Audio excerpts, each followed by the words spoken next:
WineOvation bottle opener. It's I can't say the word, one of those. Battery wouldn't work, real slow, so took it apart. Here's where the screws are. Underneath this cap, which I broke taking off, there's one there and one there. If I had to try again, I pried more up here. I'd pry down here, kind of splits in half, and there's like a little clip right there that goes in to there. But yeah, so took it apart. Here's what it looks like. Of course, the battery's down here. I didn't get a video of that, but you can figure it out.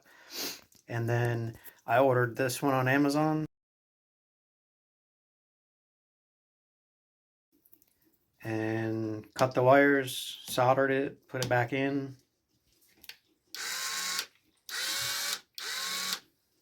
All better for cheap versus buy a new one for 29 bucks. Stick this back on. I'll have to fold this down and glue it or something, or just break it off, and then it'll clip on and good to go. So fix your $40 gun for $8 or whatever it was. So have a good one.